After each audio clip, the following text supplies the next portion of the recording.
Alors, pour résoudre ce problème, on va commencer par sélectionner tout ce dont on a besoin. Par exemple, const form est égal document.querySelector form comme ceci. Ensuite, const inputs avec un S, on a besoin de tous les inputs. QuerySelector all form input comme ceci. Enfin, const first name text est égal document.querySelector first name. Et là, je peux faire Shift Alt flèche du bas. Je vais avoir last name. Et ici, last name text. Ok, donc on a besoin de tout ça, vraiment. Donc on a tout sélectionné. On a envie de prévenir le comportement par défaut du submit et aussi d'effectuer des actions avec le submit. Donc on vient ici faire form.addEventListener submit. Alors je vais exécuter mon écouteur d'événements handleForm.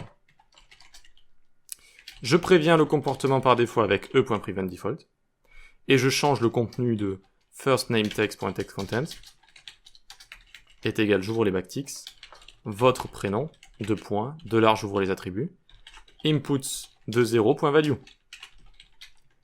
Je shift alt flèche du bas et lastNameText, votre nom, input de 1.value.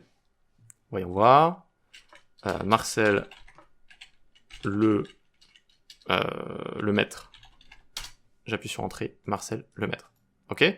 Donc on voit que ça a bien fonctionné. Ça a bien fonctionné, mais il y a toujours les valeurs comme ça dans les inputs. On pourrait utiliser une petite méthode qui s'appelle reset et qui est disponible sur les éléments form.reset. Ça nous permet de reset tout ça. Et donc là, je mets Anna d'Acosta. Hop. Et on voit bien que ça nous a affiché du coup les bonnes valeurs et ça a vidé les inputs. On aurait pu aussi faire inputs.forEach.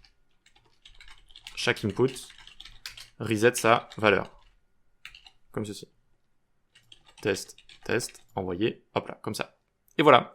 Alors vous l'avez peut-être résolu d'une autre manière, hein, il n'y a pas vraiment de problème, il y a plusieurs manières de résoudre cette chose-là, mais voilà, ça fait partie d'une bonne solution possible. Ok, allez, on passe à la suite.